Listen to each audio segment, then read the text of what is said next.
시간이 되었습니다. 다 같이 주악에 맞춰서 묵상 기도하심으로 3월 마지막 주 주일 예배 시작하겠습니다.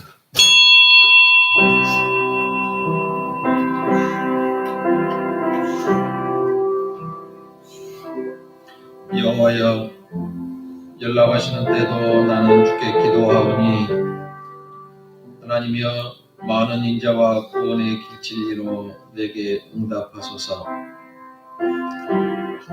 구원의 손길이 되주시는 하나님 아버지, 십자가의 값진 희생으로 죄인을 구원해 주시고 상한 심령에 용기를 주셔서 구원의 잔치에 참여할 수 있는 믿음을 주셔서 감사드립니다.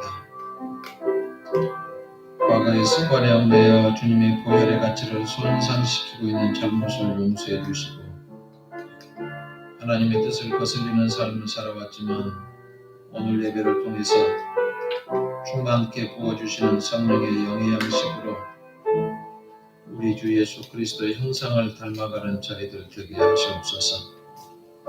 모든 영광을 성삼위 하나님께만 충만한 하늘잔치가 되게 하시기를 소망하며 예수님의 이름으로 기원하옵나이다. 아멘. 찬송하시 5장 찬송하겠습니다.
이 시간은 지난 한 주간을 돌아보며 참여하는 시간을 갖습니다. 우리는 자신의 고정관념에 사로잡혀서 내 식대로 내 마음대로 단정짓지 말아야 합니다. 눈에 보이는 것은 빙산의 일각입니다. 남의 부족을 통해서 내 자신의 부족함을 보아야 합니다. 지난날 나의 참모습을 반성하고 참여하는 기도를 드리겠습니다. 과거를 용서받고 오늘을 살게 하신 하나님 아버지, 하늘의 소망 가운데 눈과 깃밭을 갖고 변상케 하신 은혜를 감사드립니다. 지난 한 주간 수많은 사건과 사람을 위해서 정죄하는 생각, 말을 했던 것을 용서하시옵소서. 믿음의 길을 산다고 하면서도 사람들의 조롱과 반대를 부끄러워 했습니다. 하나님의 일을 이루면서 만난 어려움과 시련을 외면했습니다.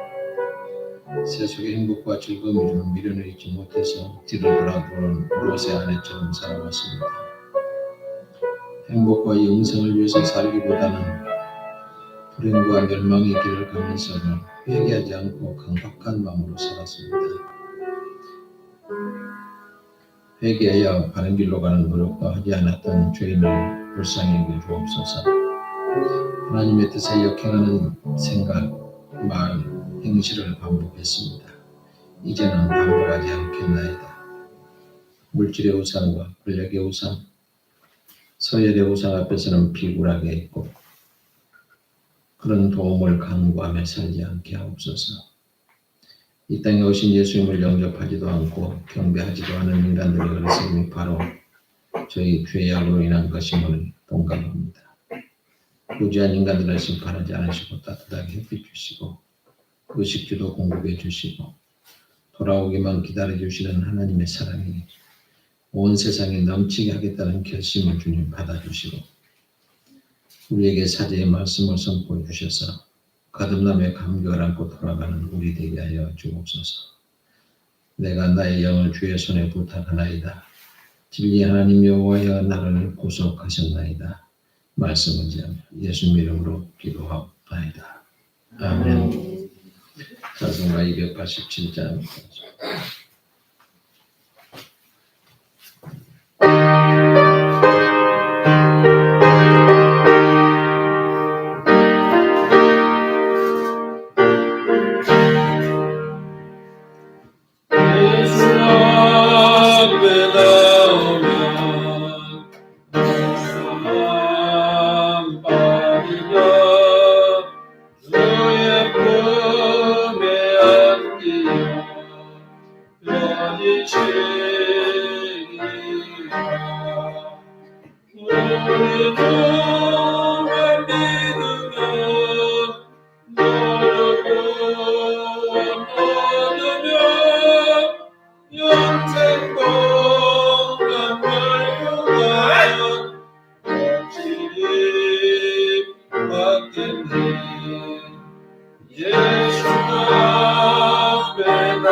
우리가 아직 죄인 되었을 때 그리스도께서 우리를 위하여 죽으심으로 하나님께서 우리에 대한 자기의 사랑을 확증하셨느니라.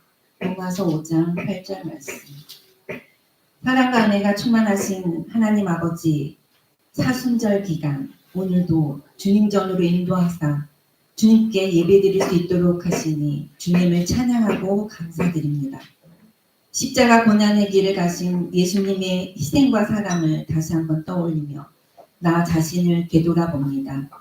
저희 죄를 대신하여 고난받으신 예수님의 그 크고 놀라우신 사랑을 깊이 깨닫고 감사드립니다. 이 시간 지난 주간에 지은 죄를 고백하오니 모두 용서하옵소서. 주님의 말씀에 순종하지 못하고 내 육신에 욕심이 끌려 살았음을 고백합니다. 예수님을 닮아가지 못하고 서로 사랑하지 못하고 서로 용서하지 못했음을 고백하오니 모두 용서하여 주시고 조금씩 예수님을 닮아갈 수 있도록 인도하옵소서.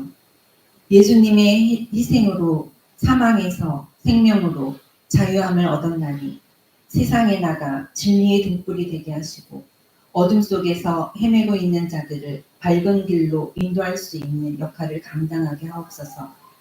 늘 말씀을 가까이 하고 쉬지 않고 기도하게 하시어 날마다 새롭게 주님의 말씀을 깨닫고 지혜롭게 하시어 깨달은 대로 행하고 전하게 하옵소서. 만물을 창조하시고 주관하시는 하나님 아버지, 길고 추웠던 겨울을 보내고 따뜻하고 향기로운 봄을 맞이하기도 전에 전국 곳곳에 산불로 인하여 많은 사람들이 사망하고 삶의 터전을 잃었습니다. 주님께서 찾아가 주시어 어려움에 처한 영혼들을 위로하여 주시고 부족한 부분들을 채워주시사 절망 가운데 희망을 찾게 하옵소서. 더 이상의 피해가 발생하지 않도록 인도하여 주시고 속히 복구되게 도와주시고 이재민들에게 많은 도움의 손길들을 인도하여 주시옵소서.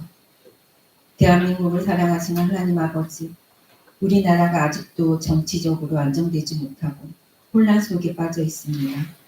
분열과 갈등이 속히 해결되게 도와주시사 진실이 밝혀지고 정의가 승리하여 국정이 안정될 수 있도록 인도하옵시고 한국의 교회를 통해 이 나라가 안정되고 하나님의 나라가 되게 하옵소서. 우리의 가정과 일터, 발길, 닿는 곳곳마다 주님의 사랑과 진리가 전해지게 하옵시고 땅끝까지 주님의 복음을 전하며 살게 하옵소서. 말씀을 전하시는 목사님을 축복하여 주시고 목사님의 행하시는 사역을 통해 많은 영혼들이 주님을 알고 구원받게 하시며 말씀의 능력으로 모든 성도들 은혜받게 하시며 상한 심령과 질병이 치유받게 하옵소서. 예배를 위해 봉사하는 성도들을 축복하여 주시며 항상 주님의 은혜 가운데 기쁘게 살아가게 하옵소서. 신령과 진정으로 드려지는 예배가 되기를 원하오며 주님 홀로 영광 받아 주시옵소서. 예수님의 이름으로 기도드렸습니다. 아멘.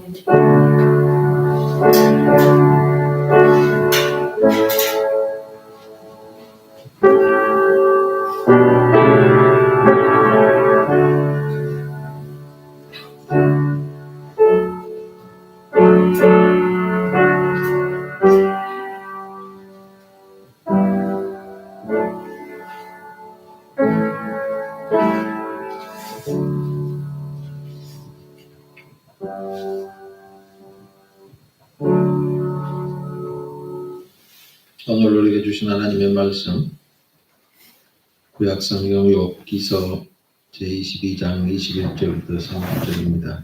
738쪽 제가 봉독합니다. 너는 하나님과 화목하고 평안하라. 그리하면 복이 내게 임하리라. 청하건대 너는 하나님의 입에서 교훈을 받고 하나님의 말씀을 내 마음에 두라. 네가 만일 전능자에게로 돌아가면 네가 지음을 받을 것이며 또 네 장막에서 불의를 멀리하리라.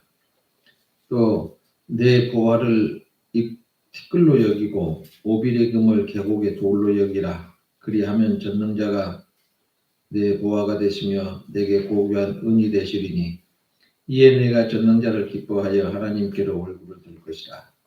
너는 그에게 기도하겠고 그는 들으실 것이며 너의 소원을 내가 갚으리라. 네가 무엇을 결정하면 이루어질 것이요 네 길에 빛이 비치리라. 사람들이 너를 낮추거든 너는 교만했노라고 말하라. 하나님은 겸손한 자를 구원하시리라. 죄 없는 자가 아니라도 건지시리니 너는 영혼이 깨끗함으로 말미암아 거짓임을 받으리라.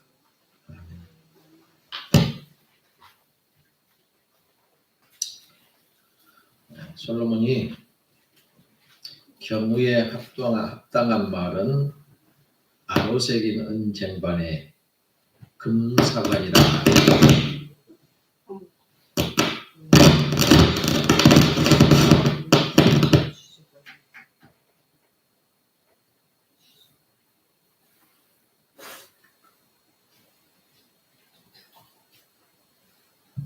여기서 그런 게 아니고 저게 자꾸 무거우니까 위에 올라가.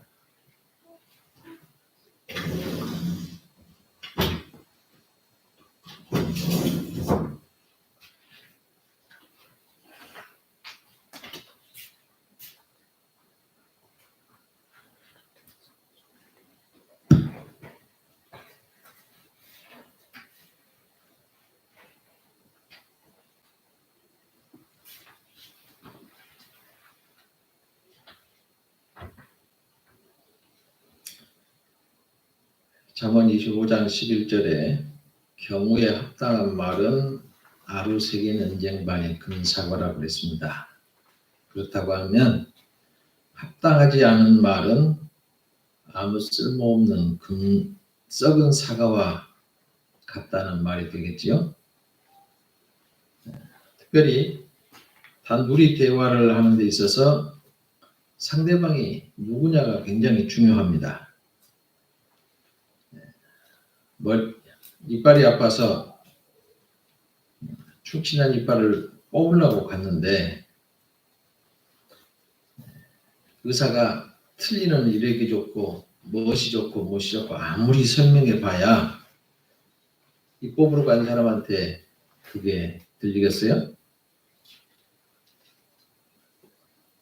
50대가 지난 부부에게 신혼생활은 이래야 되고 저래야 되고 이래야 되고 저래야 되고 라고 한다면 그 50대 중반인 부부가 그 말이 귀에 들려오겠습니까? 또 도덕 선생님한테 사람은 올바르게 살아라, 도둑질하면 안 된다 그런다고 하면 딱 싸대기밖에 안 맞지요.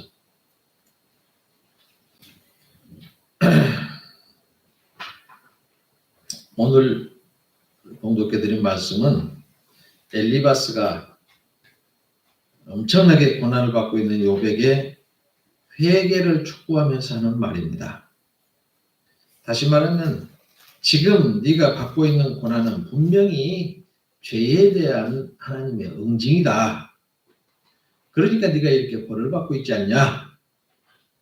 의로운 척 너희가 지금 의로운 척 하는데 지금 나타나고 있는 결과가 그게 아니냐. 이렇게 말하고 있는 겁니다. 그렇게 보면 결국은 욥은 악한 사람이죠. 선한 사람이 아니고 악한 사람입니다. 돈밖에 모르는 사람이죠. 이런 전제 아래 교훈을 하고 있는 거예요. 만약에 이런 논리를 전개한다고 하면 병으로 고생하고 있는 사람은 엄청나게 죄인이 될 겁니다. 사도 바울도 역시 건강이 안 좋아서 굉장히 고생을 했어요. 아주 죄를 많이 지은 죄인일 겁니다. 태어나서부터 어렵게 목수일하면서 살다가 33살에 십자가 지고 죄인이라고 십자가에 못 박힌 예수님은 더할 나위 없이 죄인일 겁니다. 그런데 하나님께서는 이 엘리바스가 욥에게 한 말을 비교적 상세하게 기록으로 남겨두었습니다. 하나님이 전혀 무의미하게 사용된 교훈이라고 하면 이렇게 많은 장을 할애해서 기록으로 남겨두셨겠습니까? 오늘 이 엘리바스가 준 교훈이 중요한 것은 성경이 말하고 있는 중심 사상과 결코 다르지 않기 때문입니다. 따라서 대화의 상대인 욥을 전제로 하지 않고 보편적인 원리에서 우리는 이 말씀이 무엇인가라고 살펴봐야 합니다. 저도 욥이 아니고요. 여러분도 욥은 아닙니다. 우리 모두가 다 욥처럼 하나님이 인정하신 의인이 못 됩니다. 따라서 우리는 이 오늘 엘리바스를 통해서 우리에게 권고하시는 하나님의 말씀에 겸손하게 귀를 기울여야 할 것입니다. 그래서 엘리바스의 권면 세 가지라고 하는 제목을 잡고 이 권면에 보면 어떻게 하라 그리하면 어떻게 되리라 뭘 하리라 이렇게 형식으로 계속 썼습니다. 첫째는 뭐라고 했어요? 너는 하나님과 화목해라 그리하면 복이 내게 임하리라. 여러분 우리는 모두 할 수만 있으면 모든 사람과 화목해야 됩니다. 대적 원수와도 싸우며 사는 것보다는 화목하면서 사는 것이 훨씬 유익한 일입니다. 하물며 하나님과의 관계에 있어야 어떤 설명이 필요하겠습니까? 하나님은 복의 근원이라고 하셨습니다. 따라서 하나님께서 복을 주시려고 하면 세상에 그 어떤 누구도 막을 사람이 없어요. 반대로 하나님이 막으려고 하면 어떤 사람도 도울 사람이 없습니다. 하나님이 막은 사람을 도와주면 도와주는 사람도 함께 망합니다. 그래서 우리는 무엇보다도 하나님과 화목하는 데 주력하는 한 해가 되시길 바랍니다. 그러면 구체적으로 어떻게 해야 하나님과 화목하는 삶이 될까요? 첫 번째는 화목하려고 하면 하나님을 자주 만나야 합니다. 사람과의 관계도 마찬가지죠. 여러분 친한 친구는 자주 만나요? 가끔 만나요? 자주 만나죠. 별로 가깝지 않은 친구라도 가까이에 있고 함께 생활하다 보면 점점 친해지기 마련입니다. 자주 만나면 친해져요. 이런 원리는 하나님과의 관계에서도 다르지 않습니다. 어떤 사람은 일주일에 한 번 만나고요. 어떤 사람은 하루에 한 번 만난다고 생각해 봐요. 한 달에 한 번 만나는 사람, 어떤 사람이 친해지겠어요? 그런데 안타까운 것은 교회에 오시는 분들이 그 지역에 있는 일반 교회를 다니시면 주일날 예배 드려야지, 수요일날 예배 드려야지, 금요일날 구역 예배 드려야지, 토요일날은 뭐 청년회 모여야지, 주일날 예배 드리지, 새벽 예배 드리지, 엄청 모임이 많습니다. 근데 여기는 특수하게 주일날 한 번 예배 드려요. 그것도 선생님들이 10시 반에 예배 드리는데 식사 시간도 문제가 있고 애들 돌보는 데도 문제가 있으니까 땡겨만 주시면 우리 이용자들도 많이 나오실 수 있고 선생님들도 많이 나올 수 있겠습니다. 땡겨 주시죠 해서 땡겨 봤어요. 하나도 변화가 없어요. 속인 건가, 예배 시간 바꾸자고 하는데 속인 건가, 이용한 건가 그런 생각이 들어요. 주일만 나오는데 그것도 한 달에 한 번 아니면 두 번, 많이 나온 사람이 세 번, 네 번 다 나온 사람이 딱 두 사람 계세요. 엄청 훌륭하죠. 친해지려고 안 하는 것 같아. 자꾸 만나야 가까워지고 화목해지는 겁니다. 자꾸 하나님과 만나야 하나님의 복이 임하는구나 이걸 알게 될 거예요. 기도 시간을 늘리고 성경 보는 시간을 늘리고 주일날 어쩔 수 없이 빠졌다고 하면 그 시간만큼은 더 다른 시간으로 늘리고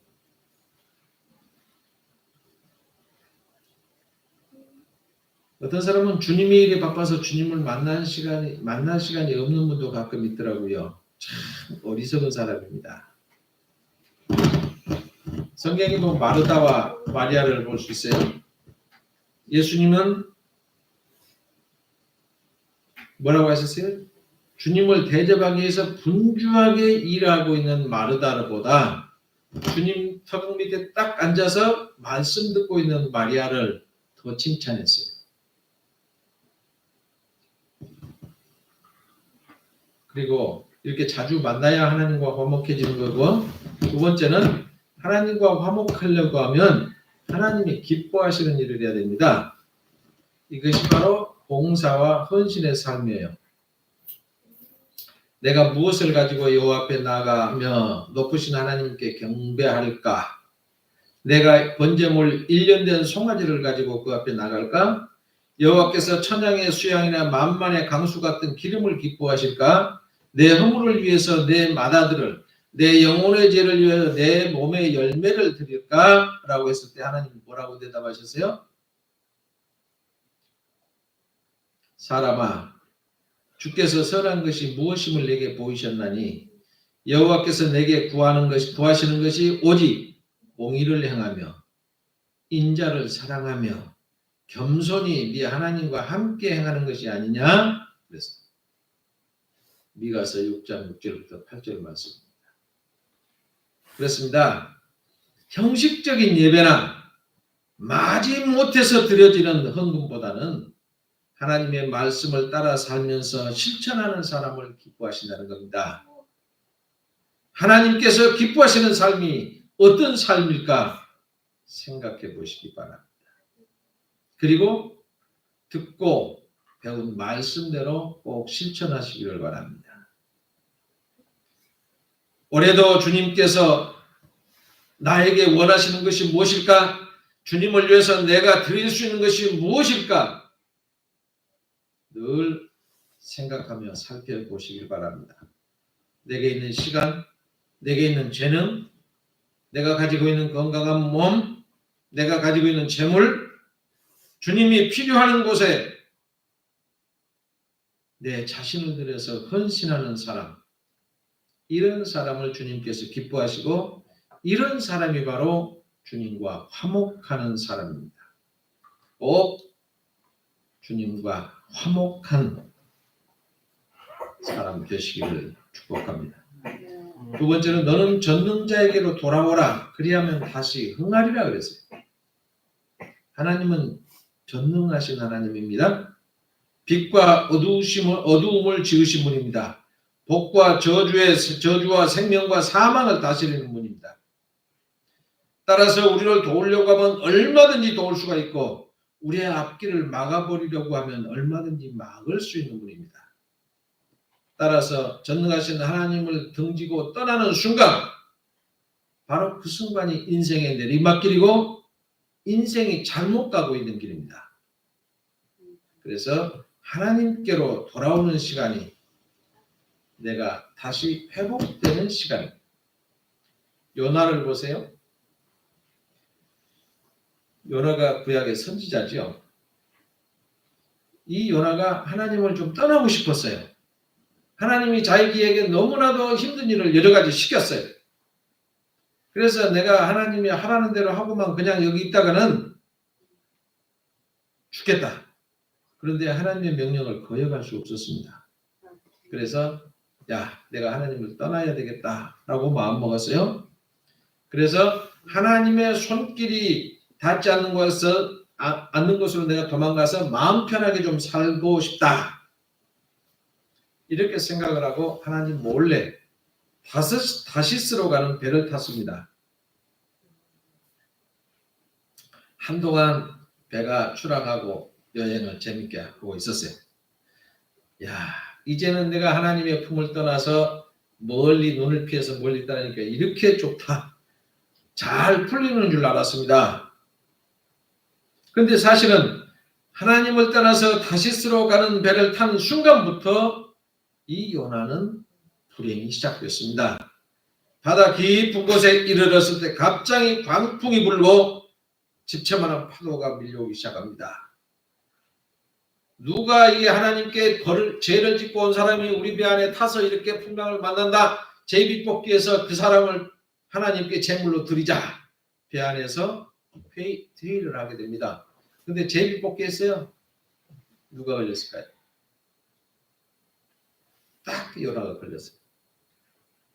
자, 여기서 하나님께 벌을 받은 사람이 있으면 우리가 뽑아서 바다에 제물로 드리자. 그렇게 했는데 요나가 제비를 뽑았네요. 어떻게 해야 되는지. 바닷속으로 뛰어들어가요. 뱃가에 딱 앞에 나와서 바다에다 풍덩 밀어버렸어요. 풍랑 잔잔해졌고 요나는 그때 큰 고기뱃속으로 먹이가 들어온다고 벌컥 먹어버렸는데 우리 말에는 고래뱃속에 들어갔다고 합니다. 고래가 바다에서 제일 크니까 고래뱃속에 들어가서 이제 얼마나 답답하고 괴로웠을 거예요. 깜깜한 데 들어갔어요. 발악을 했겠죠. 이 고래가 뭘 하나 먹었더니 계속 배가 아프니까 밖에 와서 헤엄쳐서 밖으로 확 토해놨어요. 그래서 다시 살았습니다. 그래서 하나님께서는 이렇게 기적적인 방법으로 네가 어디를 도망가 이놈아 라고 해서 바닷속에 빠졌다가 다시 기적적인 방법을 통해서 돌아왔습니다. 그리고 선지자로 다시 회복이 됐어요. 니느웨에 있는 수십만의 성 사람들을 회개시키고 니느웨를 구원했습니다. 이 요나가 생각이라 니느웨에 가서 40일이면 이 성이 망한다고 해라. 빨리 회개하지 않으면 망한다고 해라. 근데 니느웨는 아주 못된 놈들이 많거든요. 그러니 나 저놈들 다 죽어버렸으면 좋겠어요. 하기 싫은데 하라고 하니까 도망간 거죠. 예수님께서는 집을 나간 탕자의 비유를 말씀하셨습니다. 부모의 유산을 미리 받아서 먼 타국으로 떠날 때는 이 탕 둘째 아들이 얼마나 행복했는지 몰라요. 아버지가 엄청 많은 재산을 갖고 있는데 아버지의 간섭이 싫고 주변에 간섭이 싫으니까 내가 이 많은 재산을 갖고 해외에 가서 멀리 가서 잘 살면 좋겠다라고 해서 아버지에게 요청을 해서 자기 몫을 또 떼서 먼 타국으로 떠났습니다. 떠날 때는 얼마나 좋겠어요. 얼마나 행복했겠어요. 부모의 잔소리도 안 들어도 되지요. 돈이 있으니까 힘들어서 일할 필요도 없지요. 돈을 많이 갖고 나가니까 주변에는 친구들이 엄청나게 많습니다. 한결같이 이 탕자를 죽여 세우고 정말 잘했다, 참 훌륭한 일 했다, 죽여 세우고 돈 뜯어 먹으려고 덤벼들었습니다. 아첨했어요. 아마 이 탕자는 주절거리는 말들이 저것들이 나를 위해서 듣기 좋은 빈말 하지라고 생각을 했겠죠. 그런데 그 소리가 싫지는 않아요. 그런데 얼마가 지나가다 보니까 이렇게 흥청망청 쓰다 보니까 수중에 돈이 다 바닥나고 말았습니다. 돈이 떨어지니까 친구도 떠나고 졸졸 따라다니는 모든 친구들이 다 떠나고 없습니다. 자기 주변에는 사람의 그림자를 볼 수가 없어요. 이제 거지가 됐습니다. 거지가 됐으니 먹을 것이 없지요. 일을 안 하면 먹을 수가 없습니다. 근데 일을 하는 게 해본 게 있어야 하죠. 이제 돼지 마구간에서 돼지를 치우는 일을 했습니다. 먹을 것이 없어요. 너무 배가 고프니까 돼지가 먹는 걸 주워 먹으면서 살았어요. 참 그렇게 고생하면서 살다 보니까 우리 아버지 집에 가면은 돼지도 많이 키우고 소도 많이 키우고 양도 많이 키운데 종들에게 이렇게 대접을 안 하는데 나는 이게 뭐냐. 아이고 도저히 죽겠다. 그리고 생각하고 아버지 집으로 가서 내가 아들이라고 하면 안 되겠고 종 중에 한 사람으로 써주세요. 이 생각을 해야지, 이렇게 말해야지라고 아버지께 돌아갑니다. 내가 이게 뭐냐. 뒤늦게 자신의 잘못을 깨닫고 아버지 집으로 돌아왔을 때 아버지는 어떻게 했어요? 새 옷을 입히고 발에 신을 신기고 손에 가락지를 띄워주고 종이 아니라 아들로 받아들였습니다. 유대인들은 자녀들이 말을 알아들을 만한 나이가 되면 꼭 이런 얘기를 들려준다고 해요. 동물 중에서 영리하기로 이름난 여우가 여우 한 마리가 바닷가에 갔습니다. 그래서 바닷 물속에서 노는 고기들에게 얘기합니다. 물고기 여러분, 바닷속은 위험합니다. 그러니 무태 올라와서 땅 위로 올라와서 우리와 함께 삽시다. 어부들은 그물을 쳐서 여러분을 잡으려고 합니다. 큰 물고기들은 여러분을 다 잡아먹으려고 합니다. 그런데 육지에 올라와 버리면 그런 걱정할 필요 없이 살 수 있습니다. 그랬어요. 그러니까 물고기들이 모여서 회의를 합니다. 야, 여우는 머리가 참 좋은 애잖아. 그러니 그 말에 일리가 있다. 우리 밖으로 나가자. 이런 사람, 이런 물고기가 있는가 하면 그래도 지금까지는 우리가 이 물속에서 살았잖냐. 그런데 밖으로 나가면 되겠냐. 이게 두 가지 의논이 시작이 됩니다. 계속 어떻게 할까, 나갈까, 여기서 살까 하다가 여우의 제안을 거절하기로 했습니다. 그래서 물고기 대표가 물 위로 쫙 올라와서 이렇게 말합니다. 여우님, 우리를 생각해 주는 건 고마운데요. 우리는 물속에서 지금까지 살아왔기 때문에 여기가 훨씬 편합니다. 이렇게 얘기를 했다고 해요. 저녁 밥상머리에서 자녀들에게 이 얘기를 들려준 아버지가 계속해서 질문을 합니다. 물고기가 밖으로 나오면 어떻게 되지? 그러면 이 아이들이나 이 밥상에 있는 사람들이 아이들이 뭐라고 대답하겠어요? 물고기가 물속에서 살아야지. 밖으로 나오면 죽지요. 말라 죽지요. 그래. 바로 그거다. 유대인은 유대인으로 살아야 한단다. 어떤 유혹이 있어도 유대인임을 버텨버릴 수는 없는 거다. 이렇게 유대인들은 아이들에게 교육을 시킨다고 해요. 이 아이들의 마음속에는 분명하지는 않지만 무언가 가슴을 누르는 감동과 각성이 있게 됩니다. 이렇게 해서 유대인은 유대인으로서 신분과 정신을 떠날 수 없다라고 하는 것을 어린아이들의 마음속에 심어주고 있습니다. 그 전통이 지금까지 흘러내려와서 세계에서 유대인들을 한번 뭉치면 그 누구도 막을 수가 없어요. 세계에서 가장 힘을 많이 가지고 있고 돈을 많이 가지고 있어요. 유대인들이 딱 뭉치면 세계 경제가 수동이 됩니다. 여러분 꼭 기억하세요. 어떤 이유에서든지 전능하신 하나님을 따르는 것은 실패의 시작입니다. 교회를 멀리하는 것이 불행의 시작이고요. 목사를 멀리하는 것이 불행의 시작입니다. 처음에는 차라리 잘된 것처럼 보일지도 모릅니다. 그런데 하나님을 등지는 그날부터 심령은 메말라지기 시작합니다. 그런데 잘못을 깨닫고 하나님께 돌아오면 하나님은 언제나 그를 흥하게 하십니다. 우리는 하나님의 돌보심 속에서만 흥황할 수 있는 하나님의 자녀들이기 때문입니다. 세 번째는 너는 보배를 진토에 버려라. 그러하면 전능자가 네 보배가 되시리라. 그랬어요. 세상을 살고 있는 이 시대를 살아가고 있는 많은 사람들은 만몬의 노예라고 하죠. 다시 말하면 돈의 노예가 되어 있습니다. 사법부도 돈의 노예가 되어 있어요.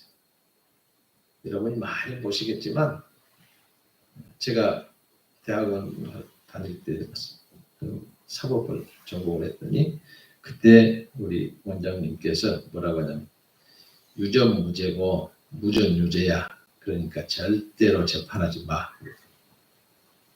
그 양반이 대검 공안부장 출신이거든요. 그게 말이 됩니까? 법은 정의인데 그게 말이 됩니까? 그렇게 하하 살면서 봐봐. 돈 있는 사람이 이기게 돼 있어. 그러더라고요. 근데 지금 이렇게 저렇게 보니까 확실한 대답입니다. 법의 논리가 어디 쪽에 기준을 두고 하느냐에 따라서 코에 걸면 코걸이, 귀에 걸면 귀걸이가 바로 법입니다. 여러분 생각해 보십시오. 내가 지금 변호사를 살라고 합니다. 기본이 500만 원이요. 요즘에는 변시라고 그러죠. 변시. 변호사 시험에 합격한 변호사. 이 변시들은 딱 교과서대로 원합니다. 그런데 부장판사 출신이나 부장검사 출신이나 대법원의 대법관 출신이나 변호사들은 사면요 억을 줘야 돼요. 억. 그럼 이 사람들은 엄청나게 노하우가 많습니다. 이렇게 하면 이렇게 해석이 되고 이렇게 하면 이렇게 해석이 되고 엄청나게 많기 때문에 마음대로 법을 주무리고 이 의뢰자의 입장에서 딱 바꿔버리면 논리로 대결이 안 됩니다. 이제 초짜 출신들하고 이게 대결이 되겠습니까? 논리로? 그래서 100%지. 그래서 돈 있으면 재판하고 돈 없으면 하지 말라고. 돈 많이 주고 변호사 사야 이겨요. 이렇게 돈이 좋습니다. 예를 들어서 변호사 뭐라 그럴까? 어떻게 표현할까요? 엄청나게 유명한 변호사를 내가 한 10억 주고 샀어요. 몇 천만 원짜리 주고 산 변호사를 이길 것 같아요? 싸우면 절대로 못 이깁니다. 교회 아주 돈이 이렇게 좋습니다. 그래서 교회에 나와서 기도하는 사람은 대부분 다 뭐라고 기도합니까? 하나님 저에게 많은 돈을 주셔서 부자가 되게 해주세요. 왜 그럴까요? 또 교회를 떠나는 사람들은 뭐라고 대답하죠? 변명을 들었는지 아세요? 교회 가니까 내라는 게 너무 많아. 11조 내라 되지, 주정헌금 내라고 그러지, 감사헌금 내라고 그러지, 절기헌금 내라고 그러지, 구역예배 헌금 내라고 그러지, 건축헌금 내라고 그러지, 구제헌금 내라고 그러지. 내라는 게 너무 많아. 그거 다 내고 나면 10분의 5는 하나님께 바쳐야 돼. 나 그거 싫어. 갈래. 그러고 떠나는 사람도 있어요. 돈 굉장히 좋은 겁니다. 꼭 세상을 살아가는데 필요한 거예요. 그런데 돈이 우상이 되어서는 안 된다는 겁니다. 재물이 욕심 때문에 믿음의 손해를 보아서는 안 됩니다. 바울 사도가 디모데에게 교훈하기를 뭐라고 합니까? 돈을 사랑함이 일만 악의 뿌리가 되나니 이것을 사모하는 자들이 미혹을 받아 믿음에서 떠나 많은 근심으로서 자기를 찔렀도다. 디모데전서 6장 10절에 그렇게 말씀합니다. 예수님은 또 뭐라고 하셨을까요? 한 사람이 두 주인을 섬기지 못할 것이니 혹 이를 미워하며 저를 사랑하거나 혹 이를 중히 여기며 저를 경히 여김이라. 너희가 하나님과 재물을 겸하여 섬기지 못하느니라. 마태복음 6장 24절입니다. 여러분 돈하고 재물은 욕심 부린다고 얻어지는 게 아닙니다. 욕심 부린다고 얻어진다고 하면 다 욕심 부렸어. 어마어마하게 돈 많이 갖고 있으면 되잖아요. 하나님은 주셔야 소유할 수 있습니다. 하나님 성경에 뭐라고 합니까? 전도서 2장 26절. 2장 26절입니다. 전도서. 꼭 외우세요. 하나님이 기뻐하시는 자에게는 지혜와 지식과 희락을 주시나 죄인에게는 노고를 주시고 저로 모아 쌓게 하사 하나님을 기뻐하는 자에게 주게 하시나니 이것도 헛되어 바람을 잡으려는 것이로다. 뭔 얘기입니까? 죄인에게는 열심히 돈을 많이 모아놓게 한대요. 그걸 하나님이 기뻐하시는 다음에 다 뺏기게 만들어버린대요. 그러면 의롭게만 살면 돈이 많이 모이잖아요. 근데 그것도 헛되는 거다. 그것도 헛된 것이다.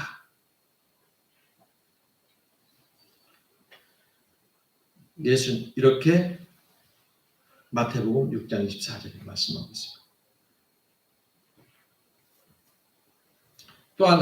또한 사람이 하나님의 주신 바 그 일평생에 먹고 마시며 해 아래서 수고하는 모든 수고 중에서 낙을 누리는 것이 선하고 아름다움을 내가 보았나니 이것이 그의 본보기로다. 어떤 사람에게든지 하나님이 재물과 부여를 주셔서 능히 누리게 하시고 분복을 받아서 수고함으로 즐거워하게 하신 것은 하나님의 선물이라고 전도서 5장 18절 19절에 말씀했습니다. 그렇습니다. 돈과 재물은 하나님께서 주시는 선물이에요.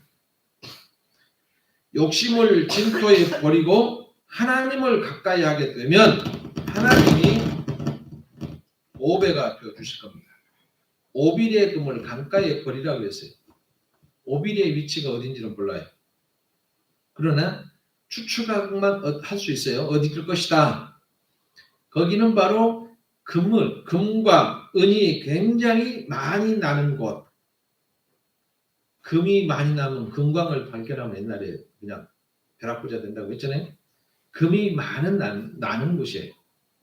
근데 하나님을 자기 하나님으로 모시려고 하면 사람은 먼저 가장 소중하게 여기는 것을 버려야 된다라고 하는 말입니다. 여러분, 뭐가 여러분 중에서 가장 소중합니까? 그걸 버려야 하나님을 모실 수 있다라고 합니다. 여러분, 사람이 재산이다라고 하는 말 많이 들어보셨죠? 진정으로 마음을 주고받고 사는 사람은 천석궁의 제목과 같다. 이런 옛말이 있습니다. 그런데요, 사람보다도 하나님이 재산입니다. 하나님을 가까이 하는 것이 복이고 어떤 이유에서든지 하나님을 멀리하면 그 사람은 화가 될 것입니다. 혹시 엘리바스가 지적한 것처럼 불의와 탐욕이 우리 가운데 있다고 하면 과감하게 정산할 줄 아는 성도가 되어야 하겠습니다. 이런 것 때문에 친구와 멀어지고 부모와 멀어져도 안 되는 건데 하물며 하나님과 멀어진다고 하면 얼마나 어리석은 삶입니까? 우리는 하나님과 가까이 하는 성도가 됩시다. 그리고 하나님과 가까이 하는, 하나님과 화목하는 성도가 되십시다. 그래서 우리는 이제 가정과 화목하고 친구와 화목하고 부모와 화목하고 하나님과 화목하십시다. 그래서 하는 복이 우리에게 임하는 축복을 누리며 사는 우리 성도 되시길 주님의 이름으로 축복합니다. 기도하겠습니다. 사탄의 연미움이란 고통 속에서 신음하는 저희들을 불쌍히 여겨주시는 하나님 아버지, 세상에서 하는 동안 뜻밖의 장애물을 만날 때 주님 함께 하심을 망각하고 근심과 불안에 떨었던 어리석음을 용서하여 주옵소서. 나는 평안하다, 이만하면 됐다라고 생각할 때 넘어질까 조심하라고 하신 말씀이었습니다. 항상 기도하며 깨어있는 하늘나라 파수꾼들이 하시고 자든지 깨든지 주님만 생각하며 주님과 함께 하루 시작의 문을 열고 주님과 함께 하루를 마감하길 원합니다. 주님과 동행하는 가운데 믿음으로 강건하게 하시고 고난 속에서도 당황하거나 나약해지지 않도록 붙잡아 주옵소서. 하나님 나라 확장에 최선을 다하는 사람의 특공대표를 잘 감당할 수 있도록 우리에게 은혜를 주시옵소서. 오늘 주신 말씀을 의지하며 하나님과 늘 가까이 하고 화목하고 주님 앞에 돌아와서 하나님의 함께 하심과 동행하심을 체험하며 살아가는 복을 누리는 우리 모두 되게 하여 주옵소서. 예수님 이름으로 기도하옵나이다. 아멘.